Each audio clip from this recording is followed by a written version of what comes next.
Good afternoon, everybody. We want to thank you all for being here on today's webinar. My name is Nicole Crome. I'm the Membership and Outreach Manager, and I would like to welcome you to It's Not Easy Being Green Turf Care. And we do all wish that our lawns were as green as that picture. I see that. It's my great pleasure to introduce our presenter, Shawn Kister. He is the Director of Horticultural Operations at Longwood Gardens, and he oversees the care of 170 acres of turf grass, more than 5,000 trees, including the extensive outdoor Christmas light installation, the nursery operations, the night gardeners who are responsible for the greenhouse and conservatory systems after hours. And while at Longwood, Shawn has spearheaded the development of Longwood's progressive turf grass management program and the tree management plan. And that sets a benchmark for public gardens. He recently led the adoption and installation of new irrigation controllers that allow for wireless, real-time soil moisture and temperature data to be gathered, aiding in irrigation efficiency. So in addition to his duties at Longwood, Shawn also serves on the board of directors for the Pennsylvania Turfgrass Council since 2012, and is currently serving as treasurer and secretary, which supports turfgrass research at Pennsylvania State University. So today's presentation will be recorded and a resource guide will be provided to all attendees after the presentation ends. And at the end of the presentation, Shawn will also answer questions on turf care. And if you have any questions along the way, feel free to put those in the chat and we will visit them at the end.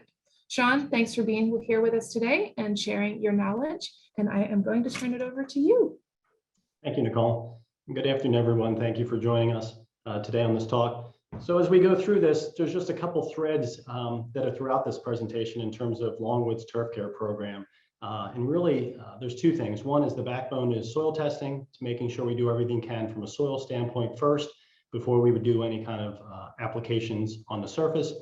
And then third is just looking at it from an ecological standpoint to make sure we do everything we can environmentally to maintain our turf at Longwood. So keep that in mind as we go through this presentation. I'll try and point some of this out. And then also I tried to put some little did you knows, as you will, as you go through here. Maybe some things that you didn't know as a member of Longwood in terms of maybe what the display looks like, how we create the display, or just some interesting facts throughout this. So let's go ahead and get started. So Longwood is about 1,100 acres. And so if you can see this from your screen on the left-hand side, we go all the way over to, on the west side of the campus, to Schoolhouse Road, and then to the east, all the way to Route 52, with a few acres past that. And then south, we go up to Route 1, and then on the north side, 926. So much larger than what the gardens is actually open to the public. So it's about 350 acres open to the public. And so we have lots of natural lands and agriculture fields to help, if you will, as buffering agents to the surrounding communities. I'd be remiss if we didn't talk about the big project that we're started last year and the Longwood Reimagined. So this project is going to open to our guests in November of 2024. So please come back to see this. But just as a glimpse of that, so we're going to have some new outlays of trees, some yellowwoods, some American elm trees, as well as a brand new conservatory complex with Mediterranean plants, a new administration building, and then a lower reception suite that's going to include a restaurant facility, as well as some conference rooms there. So please come back in November of 2024 to see this. So if we start in the past at Longwood in terms of how the turfgrass program originally was maintained at Longwood, and so some interesting photos we pull up from our digital gallery. So your bottom left, that is a picture from 1953, mowing the main fountain garden. That's an old reel type mower with a gas engine, and I believe that gentleman wore a tie, as they did back in the horticulture days here when Mr. Pont was alive. And then up in the upper right-hand corner, a really specialized piece of equipment that we don't any longer have on the property, but that was a piece of equipment meant to maintain slopes in areas that really weren't safe for a traditional mower to be on. And then the bottom right, sod project. So this is the visitor center berm being installed.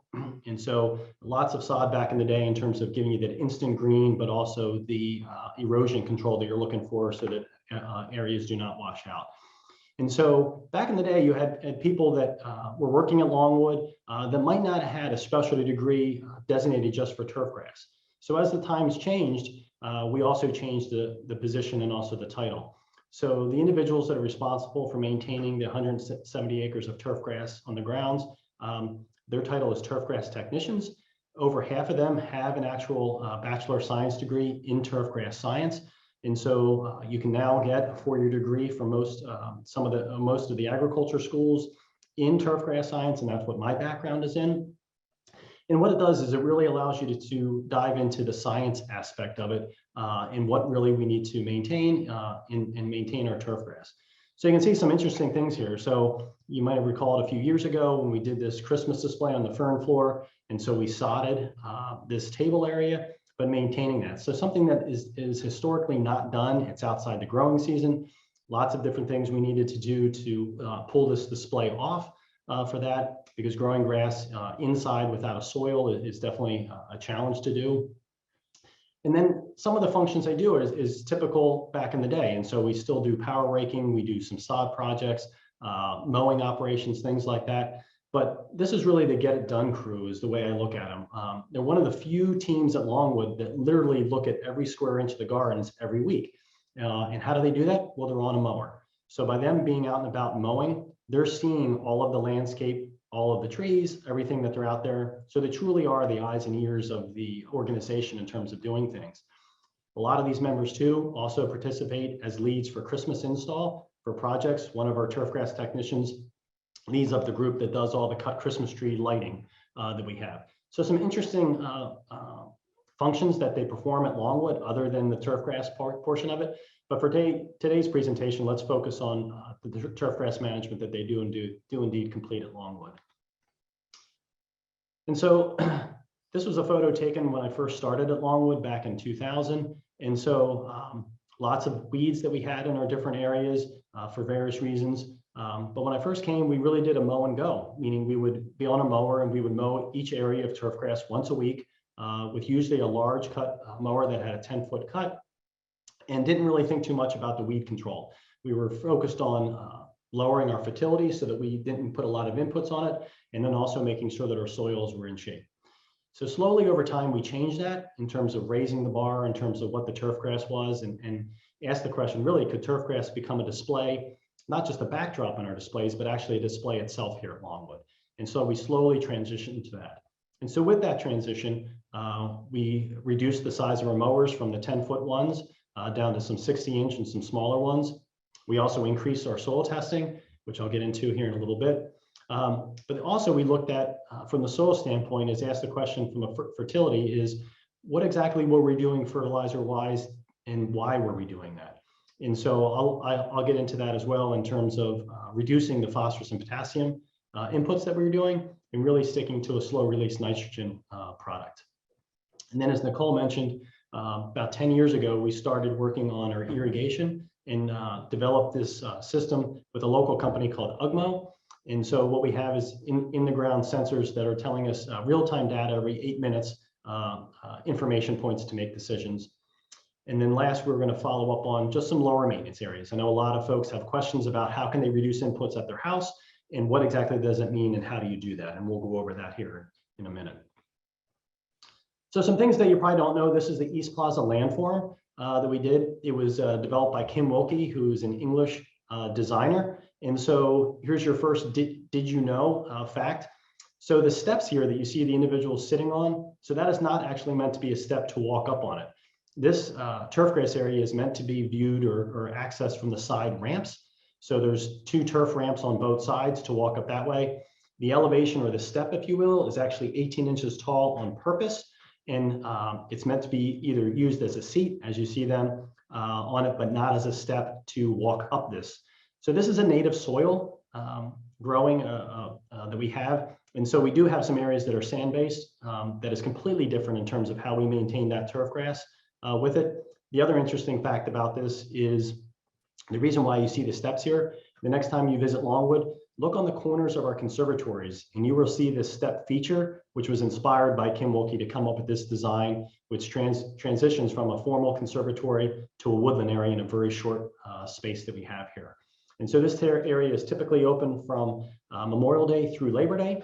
And then we close it after that so we can renovate it with aeration and overseeding. But also we make sure that when there's frost in the mornings, that people aren't walking on this and damaging it. So it truly is a visual spectacle to see. It's very unique, and it is very challenging in terms of how we maintain it and how we install it.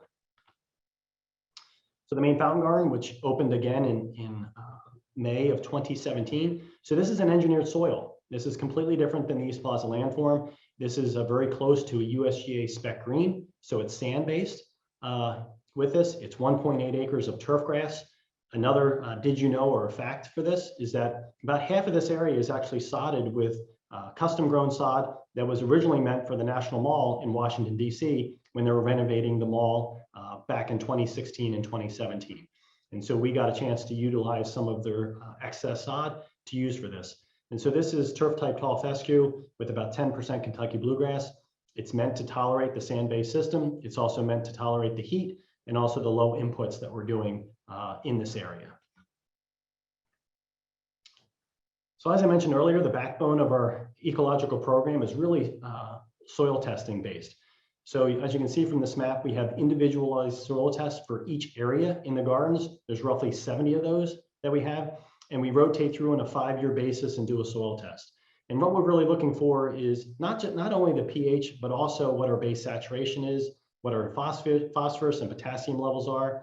And as a result of this soil testing that we've done, we found over time that we really don't need to be adding phosphorus or potassium to our turf grass areas to get the kind of growth that we need and also the care that we have. So with that, we've modified our fertility program to take that into account. And so by starting with the soils first, we're doing everything we can from a root zone standpoint, just so that we ensure that the top growth looks the best they can, but also can tolerate the traffic and the wear that we show here at Longwood. So for soil testing, in terms of a homeowner, it's a relatively easy task to do yourself and to send these out. And so you can see with the rectangle here with the dots on it, you want to do a randomized soil test and use a soil probe, or if you don't have a probe, you can always use a gardening shovel or a spade. And you just want to go down as deep as your roots are, which typically is 6 inches or less. In this, put in a 5-gallon bucket, stir the soil together, make sure you remove the grass that is growing on top. You don't want to send that out with your sample, and then put it in a Ziploc bag and you can mail it off. This is one resource that I show here is the Penn State Lab. They charge $9 per sample, and then they'll send you out a detailed analysis of what your soil is, as well as recommendations that you can follow if there are any deficiencies that you need to take care of. As I mentioned earlier, the ecological approach that we have here. So of all those areas we have for soil testing, we also have an individualized turf care program. And so it really lets us dial it in terms of each area. And so when the team is out mowing weekly, they're constantly taking mental notes of what needs out there, whether it be if there's crabgrass or if there's disease, if there's insect issues, things like that. And then we'll come back to this Excel sheet and we'll develop an application program if needed for each of those locations. So a couple things with this is one is it allows to have a detailed program per site. So we're not going on just a broadcast program for the entire site at Longwood. We're really dialing it into each location that we have, which greatly reduces the amount of inputs and also the environmental aspect of this for the program. And so over time, we can start seeing where maybe problem areas are showing up or where we're having repeat issues in that. And then we can address those on an individual basis to whether it be a complete renovation or if we need to do something different in terms of the program. But it's very unique in terms of a site like this, not coming up with one program for it all, but it's a detailed program for each location that we have in the gardens proper. This also takes into account how the areas are being utilized, whether it's a backdrop for display, if it's an area that's going to have foot traffic in it, like the main fountain garden or the East Plaza landform, you really can dial in exactly with what you're looking for from a turf grass standpoint. So for mowing and how do we complete our tasks? Typically, it takes us about 3 days to mow the 170 acres here at Longwood that we have. There's one thing, if you as a homeowner, if there was one thing, if somebody said, Shawn, what's the one thing you would recommend that I would get the best bang for my buck from a turf grass standpoint? And it's really two things, and they're relatively easy to do. One is the frequency of which you mow and the height of which you mow. If you change those two items, you will have the greatest impact on how your turf looks at your home setting, unless there's other serious deficiencies that are going on. So what do I mean by that? We follow the 1/3 rule. So in the spring, that means we typically have to mow twice a week, meaning we never want to remove more than 1/3 of that grass blade at one time for this. Also blade maintenance, make sure your mower blades are sharpened. So that does mean for us, we usually sharpen our blades once a week. So we have a rotation of spare set of blades available. So as we're sharpening those, we can put a new set on and continue on with the operations. Also make sure that you're scraping underneath your mower deck, especially in the springtime when it's usually wet and the grass is growing rapidly. You'll get a buildup and then you don't get a good quality of cut because you're not getting the air movement underneath your deck for dispersal of your grass clippings. So cleaning and maintaining the underside of your deck is very, very important, not just for the longevity of your mower, but also for the quality of cut you have. Also, the height of cut is important. From a homeowner, I typically say the second to highest or highest setting on your push mower, that is usually around 3.5 inches. And so the higher you cut, the better off you'll be, especially when you get to the warmer months in the summertime, or if we were to get to a drought condition. The higher cut of turf will also allow for the reduction in broadleaf weeds by either smothering them or shading those out in your turf grass. And so we maintain all the turf at Longwood at 3 or 3.5 inches that we have here throughout the gardens. We have utilized a mower, as you see here. So this is an auto mower made by Husqvarna. It's autonomous, so it goes by itself. It's got a little docking station that'll recharge itself overnight. It also can run in all weather conditions. It can operate at nighttime. The unique thing about this is it follows a cord that you bury just underneath the turf surface, very similar to an electric dog fence.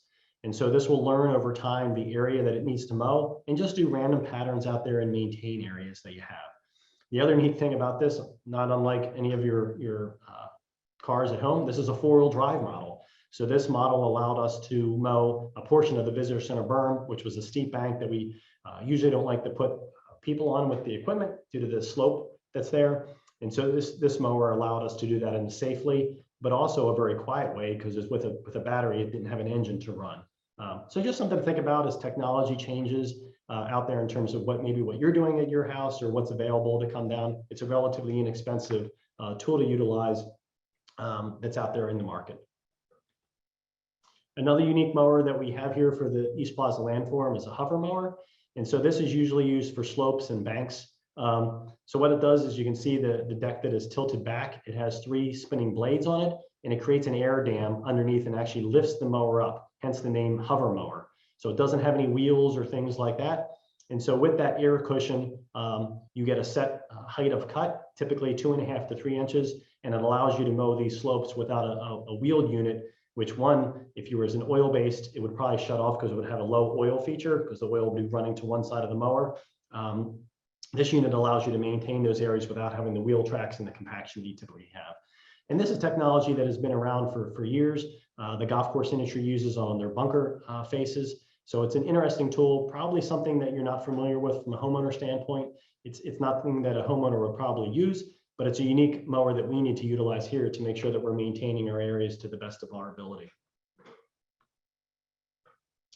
So efficient mowing. One of the things we looked at a number of years ago was putting wireless GPS sensors on our mowers. And so one of the things that we found from this is that our 10-foot wing deck mowers, even though they have a big width of cut, they're rather inefficient when you start putting obstacles in their way. It could be the landscape, you need to lift the deck up so that you don't mow with all 10 foot, or you're mowing around a tree, or you need to turn around. The 60-inch zero-turn mowers that we utilize mostly now, they're much more efficient because they're much faster around those obstacles in terms of making the turns. And so by doing this, and this is just one example of when we tracked our mowers, where they were driving and what they were doing, we learned from that. And then we started reducing our mower size to zero-turn 60-inch mowers. The other part that plays into this is obviously the transportation. How long does it take to get to an area to mow with your certain size mowers? Whether it makes sense to trailer the unit or to use a larger unit so that you can increase your width of cut because of the transportation it takes in there. So lots of things we were looking at with this study. But like I said, it greatly reduced the amount of the width and the size of the mowers that we have and the noise that we had running around the gardens. So for turf grass selection, how do you know what the right species is? What's the right cultivars to use? And so the National Turf Grass Evaluation Program, you can Google that, and it's called, they shorten it to NTEP trials. And so about every 10 years, seed producers will provide seed to NTEP trials across the United States. And what they're looking at is disease, green up, drought conditions, overall quality of the turf. And so you can see all these being ranked and rated, and then you can go into which cultivars are rated the best. And so we'll look at these NTEP trials when we're going out on the market to buy our turf type tall fescue seed and try and purchase the best seed cultivars that do the best in our growing environment. And so if you look at that online, you'll get much more information on that. The other thing people ask is, when is the right seeding dates for this? And so in the fall, you always want to seed turf type tall fescue before September 15th. The reason being is you want the grass to come up and mature before you get your first frost or your hard freeze that happens for the year. You can typically get tall fescue to germinate after this date, but the problem is it might not make it through the winter months if we were to get an early winter or a hard winter, just because it hasn't matured enough. And then the same thing in the spring, you typically want to seed prior to April 15th. The reason for that is you want the grass to come up and start competing before your summer annuals of crabgrass and other weeds are coming up, which can outcompete that turf grass that you're trying to get to grow. So for our environment here, the best species to use is what we call turf type tall fescue. You can still use Kentucky bluegrass and perennial ryegrass. Those tend to have a little bit more disease issues in these in our growing area. So tall fescue seems to be the better adapted choice. Also, when you're out there looking for seed, whether it be your local hardware store or your agriculture supplier, really pay attention to what the percentages are in the bags and what's in the bag. And so, like I said, Kentucky bluegrass and perennial ryegrass are acceptable still in this area. You just have to be aware of some issues that you might have down the road. The other thing is to pay attention to the bag is usually there'll be a percentage of what they call annual ryegrass. As the name says, that is an annual, so it will die in the summer months. They put that in the bag because that germinates rather quickly and it will cover the areas fast for you, which is usually what homeowners want, but it is not a long-lived species that'll be in there. So those are some of the species you would use for full sun. But if you had some shady areas and some areas that maybe was a little bit more challenging to grow, fine fescues fit that niche for us. And so they come in either a hard fescue, a chewings, a creeping red, or a sheep fescue.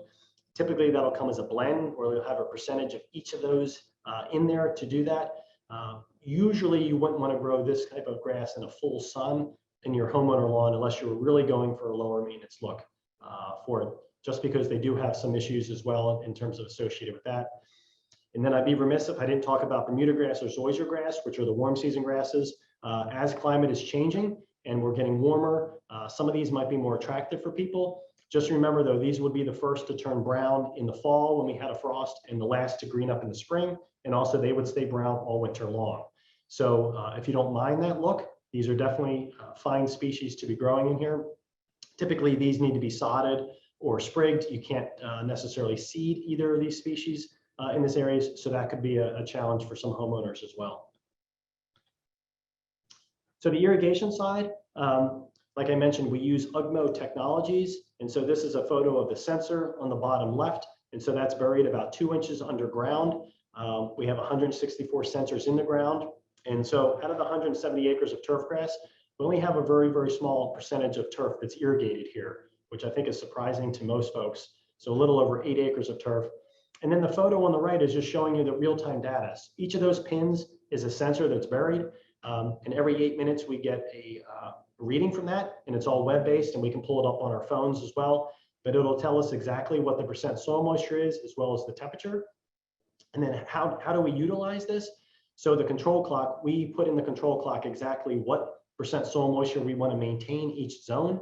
And since each zone is slightly different, it will determine then what that watering window will be in the evening to run it. And so the water savings that you get is by the fact that you're dialing it in per percent soil moisture, but also since each zone is slightly different, you're not doing the same watering length of window for each area.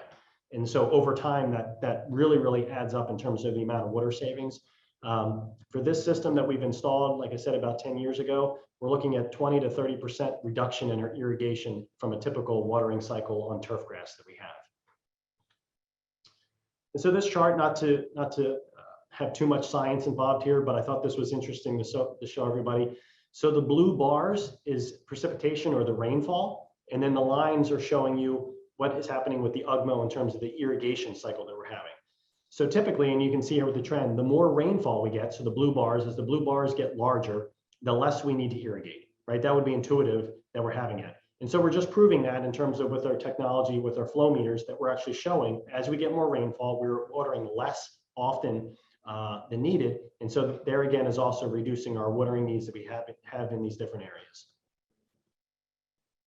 So from a homeowner standpoint, traditional watering for turf grass during the growing season is about 1 inch of water per week in terms of what is needed to maintain a healthy stand of turf.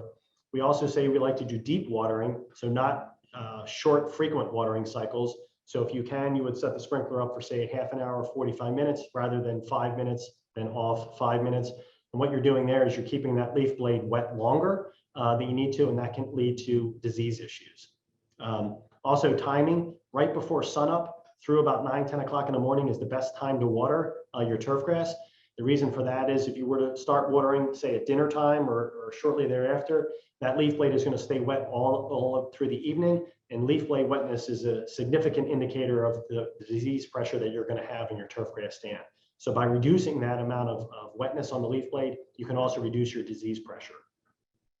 And then the opposite is true for newly seeded areas. So if you're going to be seeding an area, you need to do light frequent waterings. So once you water for the first time, you basically kick off the clock in terms of when that seed is going to start germinating. And so if you stop watering or if you skip your watering frequent or your sequence, you in essence will have killed that grass seed and you'll have to start over again. So if you're going to seed, you may have to very well water 2-3 times a day to keep that seed wet, moist until it germinates, and then you can start backing off your watering as your grass germinates. So some fertilizer tips. Timing is typically spring and fall application for fertilizer. And as I mentioned before about our soil testing program, so what we found out with those is that most areas here at Longwood are sufficient with their phosphorus and potassium. So really all we're doing is inputting nitrogen source for this. Typical turf type tall fescue nitrogen is about 3 to 4 pounds of nitrogen per 1,000 square feet in a year. By us applying this slow release 120 day slow release product, we could cut that in half, and we only put down 1.5 pounds of nitrogen in the total year. So we cut the recommendation in half without seeing any adverse effects in terms of our turf grass quality that we have. So complete fertilizer slow release products is really what you want to look for when you're on the market for your fertilizer product. Slow release is always the best way to go, so you don't worry about leaching or volatilization that's taking place. And what that is really losing your nitrogen to either leaching or to the atmosphere. And then organic products are great products to use, but you just have to realize that sometimes there's a little trick that is going on in terms of how they're being sold. So these are just 2 examples. I'm not endorsing or saying there's anything wrong with either one of these products, but the one on the left, the natural base lawn fertilizer, you can see it's a 1507. So natural base is exactly what it says. That's just the base fertilizer. So that is not a truly organic fertilizer choice. To be truly organic, you can't have a nitrogen source greater than 8. This has it 15, so it's being supplemented with an inorganic nitrogen source.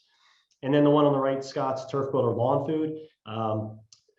It's interesting how they use that word because turf grass has chlorophyll, so it's actually, and with photosynthesis, is producing its own food, if you will. So fertilizer is more like a vitamin for this. So just once again, just a play on some of the words and some of the naming there in terms of what they do to sell these different products.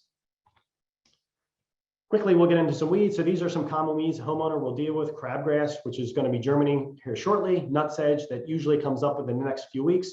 And then broadleaf weeds. So application timing for that. So for pre-emergent for crabgrass, with climate change, this is changing. Typically, the phenological indicator would be when the forsythia is at full bloom, so the yellow flower. But with climate change, that is not always the best indicator. The more reliable one is when your soil temperature reads 55 degrees Fahrenheit for 3 consecutive days, which at Longwood we have not done yet. That's when your crabgrass will start germinating, and that's when you would need to have your pre-emergent down and also activated by a rain event in the soil. Broadleaf weed control, right now we're really turning into a decent time to be applying it for the weeds. It's not the best time. The best time for broadleaf weed control is always in the fall, when the plants are starting to die back. So all of their energy reserves is going down to the roots. That's when you get the most uptake from your herbicides and you'll get your best control. Summertime nutsedge control. The nutsedge that comes up You really need to put your product down before June 21st. The reason for that is after that date, nutsedge forms bulbs or tubers that are underground, and they start to form those after June 21st. So if you put an application down after that, you might not get your full control. You might be applying a product next year to control that. And then this is just an example on the right-hand side, some of the resources you'll get after this presentation, just a web-based site that you can go to and dial it into your location, and it'll tell you exactly when the optimal time is to apply different products for these weed controls. So at Longwood, we follow the label and then some. So if you've ever had a lawn application done at your house, you've probably seen the person puts a little stake in the ground with the please do not walk onto the lawn until the product is dry, or maybe a 24, 48-hour window by law. So at Longwood, we go above that. And so we put signs out for applications even when we don't need to. And so we're just making sure we're doing the best we can from the guest standpoint, but also from the employees. We do have to be extremely concerned here at Longwood with our drift. As you know, we have unique and sensitive plant material growing everywhere, as well as the conservatories and greenhouse spaces. So we have safety protocols in place to ensure that we don't have any issues for that, as well as with tree roots and susceptible plants. So really, really paying attention for applications that we're not having any adverse reactions due to an application for turf grass. And then just some hard to mow and lower maintenance areas. This is an example of a slope that was really challenging for us to mow. So we converted it to a fine fescue, where we mow it basically twice a year, and we get a nice stand of grass, and we have lower inputs that are needed for that. The reason why we call it lower maintenance, it's not no maintenance. These areas, if you're not on top of it, you can get lodging of either the turf grass or the seed heads, and sometimes that will smother itself out, requiring you to reseed. So you need to pay attention to how these grasses are growing and how you're maintaining them, because they're very, very different than mowing a lawn once a week. So transitioning this, just some turf displays that we do here. This is probably something that a homeowner might not do, but if you've been to Longwood, you might have seen some of our displays that we do with the mowers. So this is the cow lot. We call it the bullseye. We've done the wave pattern on the cow lot in the past. And then in the Italian water garden, if the weather is conducive on July 4th, we'll have a display for this. And so what we'll do in the winter months is, the individual here is Derek Miller, our senior turfgrass technician. He'll create a drawing on graph paper, and then usually use a template. So this is an example of our wood shop creating these wooden stars. And as you can see, he's using water pressure to lay the turf down. So turf grass that gives you the illusion of the darker appearance compared to light, that means the turf grass blades are folded or rolled down and facing you, whereas the light one is the blades are being folded away from you in this. And so Derek here is using water pressure to lay those blades of grass down to give you the illusion that it's light and dark effect that we have. This is another one that he did. He looked like a star from a fireworks that was coming up in the Italian water garden. We did USA back when the Women's World Cup was held in the United States. So once again, you can see Derek and another turfgrass technician outlining this and using a roller, once again, to try and lay those blades of grass down.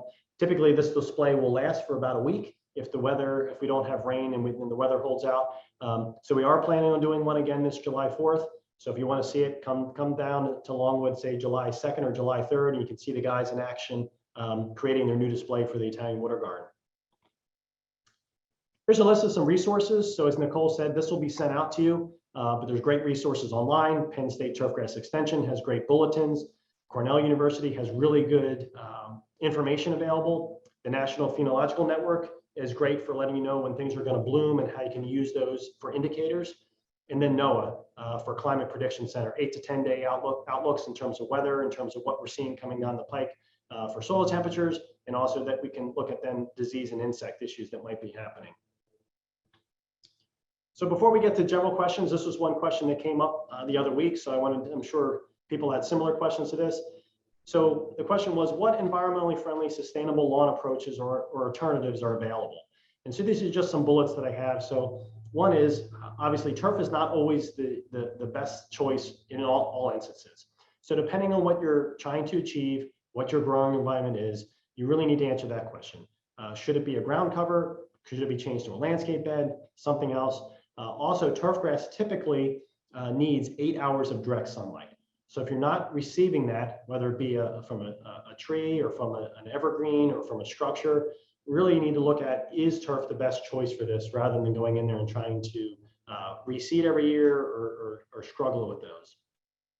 And then multiple inputs are not always better. Same thing, if you have a shady environment and the grass is thin, the knee-jerk reaction might be to apply more or put more inputs onto it. That would be the worst thing you can do. Turf that is thin, struggling, usually does that because there's a lack of light. And so more inputs will just make it worse. You'll be pushing that turf grass on the verge of even more thinning out for that. And then just spot treating rather than blanket treating. And so as we look at ecological approaches and precision turf grass management, really ask the question, do I really need to apply products everywhere on my lawn for doing things? And that's something we do here at Longwood. We'll look at it and say, no, we can go out with a backpack and spot treat, or maybe treat a portion of an area, not the entire area. And so you can really reduce your amount of inputs and processes that you're doing, as well as saving time. And then fertility. Grass clippings are more than fine to be recycled on your lawn, especially if you're following that 1/3 rule. There's no reason ever to bag mow your clippings and send those to a landfill. It's always best just to recycle those. Those will break down. That'll be a natural nitrogen source for your lawn. Same thing in the fall with leaves. If you stay on top of your leaves and mulch those in the ground, there's nothing better from an organic standpoint than just repurposing those leaves in the areas. And then just last, I just wanted to end on astroturf or artificial turf. I know that's a lot of folks might see that either at their school districts in terms of conversion. And so it definitely has a place in the turf grass industry for things. From a homeowner standpoint, I'd be pretty hesitant to go that route unless you had a really unique situation. Artificial turf really in the summertime gets extremely hot. You can actually burn yourself on it. When athletic fields actually install it, they're actually installing irrigation systems in those because they need to cool those down or they become too hot. There's nothing better for the environment and the site than a natural, well-developed turf grass system in terms of maintaining the soils, maintaining or reducing the amount of runoff that is occurring on your site, and also it gives you a great cooling effect in the environment. And so with that, we're going to head to the end, and I think Nicole is going to open it up for some questions.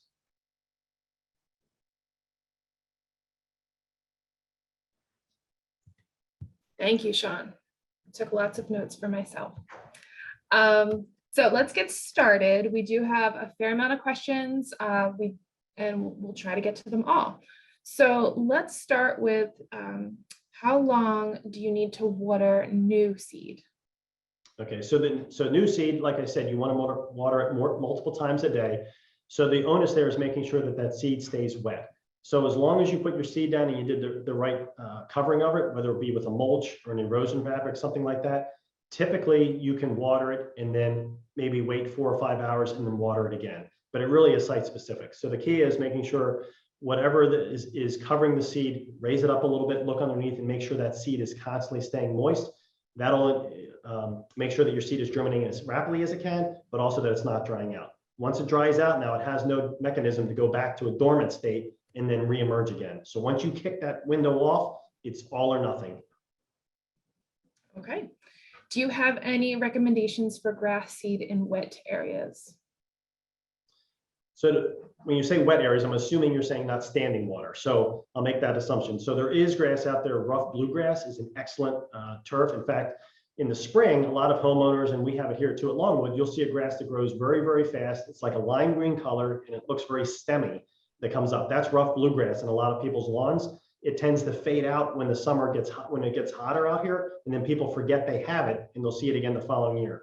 So you can purchase rough bluegrass. It likes wet areas. It'll do well. Just remember though, it's going to be a different color than the other turf grass species you have. And if it were to become a full sun area, it's going to retreat, meaning it's going to start to thin out in those summer months. And then once it cools down again, it will start to grow again and you'll start seeing it filling in again. Great. Given new battery technologies available, and you already started to hint to this, any thoughts about electric mowers or converting more of what Longwood has over to electric? Right, great question. So we do at Longwood, we do have over 40 electric utility vehicles. So we are transitioning our utility vehicles over, or as much as we can, over to that segment of it. We also have lots of hand tools, shears, backpack blowers, hand blowers that are already electric that we're utilizing. So as that technology gets better and more powerful, we will be probably converting. Currently, we do not have any electric mowers that are on the outside. The indoor mowers are electric that they use in the conservatory, but nothing outside. And so far, the reasoning for that is just the longevity of the battery, but also the power associated with behind it. But it is something we're evaluating, looking at as that technology changes. Great. Are there steps to take to rejuvenate areas that have been damaged by animals or human foot traffic, aside from just adding more seed and fencing that area off?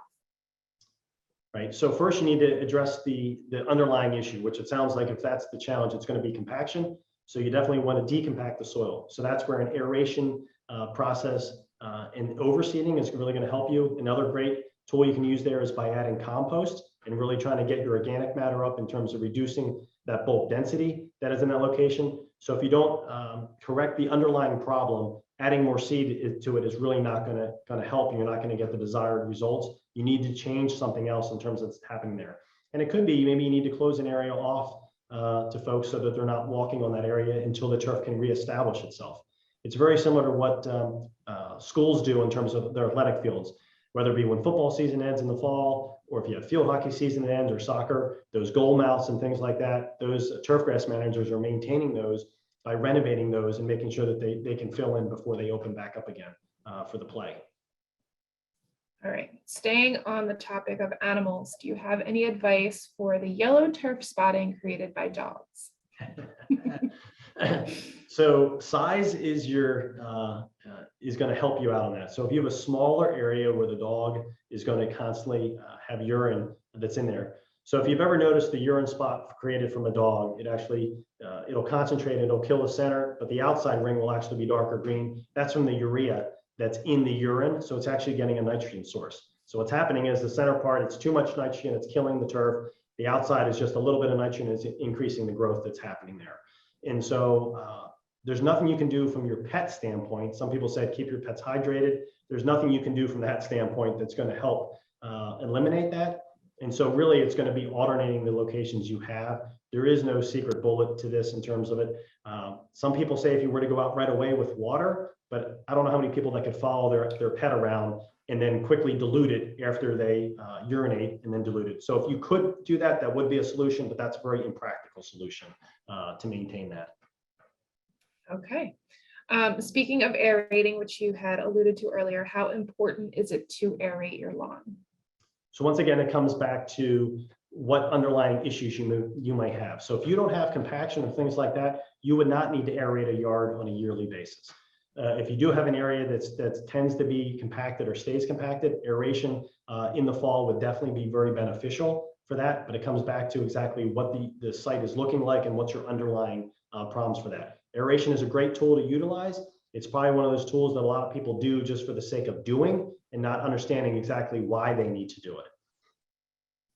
Okay. So you talked about rough bluegrass earlier. Is it a problem that needs controlling at Longwood? And if so, how do you control it? So at Longwood, we have not controlled, oh, I'm sorry, did you say annual bluegrass, Nicole? Rough bluegrass. Rough bluegrass. Okay, so we do have lots of rough bluegrass in Longwood. Currently, it is not a weed that we actively treat for.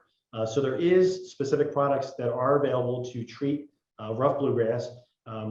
Just our normal mowing regime and things like that, we seem to think it'll blend in naturally. It's not one of those pests that we would go after. If you were a purist in terms of your lawn where you wanted to have a uniform color throughout it all, I could see where you definitely would want to probably try to control it. And there's various products out there that'll do it. I would recommend you reach out to a lawn care company because there's really nothing that a homeowner is going to be able to selectively apply a product to do. That's more advanced than a homeowner standpoint. Okay, so there's a few questions about clover. Some are clover is taking over their lawn. What is the best way to deal with that? And should you still recycle lawn clippings even if there is a clover control issue? So yeah, so grass clippings should not have any impact on terms of whether you're trying to control clover or not control clover. That would be a separate item there. So for clover controls, clover is a relatively easy weed to control. I know with a lot of people that are extremely concerned, as we are at Longwood, with the bee populations here in terms of keeping clover in lawns and things. One of the things you could do by mowing tall or mowing higher, the clover typically would be underneath your turf grass. And so you could almost maintain your clover and your turf grass with not having them outcompete. I would say one thing is you really need to pay attention to is if you are going to treat your clover at home in terms of trying to reduce it, is mow it a little bit shorter, maybe like an inch shorter, especially if it's in the flowering phase, so that you cut the flowers off before you would apply a herbicide, just so that you're not impacting the bee population with it. So if there's no flowers there, you won't be impacting the bees. Don't apply a herbicide when the clover's in full flower, because you could adversely affect your bee population. Okay. Are you able to talk about grub control? I can talk about grub control. So grub control is, the technology has greatly changed in my years of managing turf grass, in terms of before it used to be some really, really harsh chemicals in terms of that were very specific for or a little bit more intolerant of the environment. Those products have pretty much been banned now. And so the products out there are longer lasting, but also lower toxicity for that. So for grub control, typically you want to make sure you have your product down after July 4th, because the beetles that are going to be laying the eggs and they're going to hatch into grubs is going to be really late. It's going to be in August, beginning of September, something like that. People tend to be very concerned if they're in their lawn or digging around and they see some grubs in the spring. Those grubs really aren't doing you any harm from the turf grass standpoint. Those are sort of stragglers from the year previously. They're also much larger, so they're going to be very, very hard to control. So we usually don't recommend any grub control products going down in the spring. Typically after July 4th is when you want to put a product down in your lawn. And like I said, the issue or the challenge there is going to be when the grubs germinate and they start, or not when they start hatching from the eggs, is going to be towards the end of August, beginning of September is when the damage for turf is going to occur. Okay, there's a couple questions on uneven turf. So the best way for correcting irregular bumpy surfaces, or and how to really transition that into kind of a smooth surface. Sure. So if you have it could be just from the heave or the frost. You could have ruts that are in the lawn. So once again, aeration is a great tool to use for this. The other one that's really good, and this would be a little bit harder, I think, from a homeowner, but still doable, is what we call top dressing. And so if you're a homeowner, you could get a hold of some compost and with a shovel, start sprinkling it out lightly on your lawn. And what that will do is that'll fill in those low spots for you and make those even over time. It is going to be a slow process, so it's probably going to take you a few times of doing this. It's not once and done.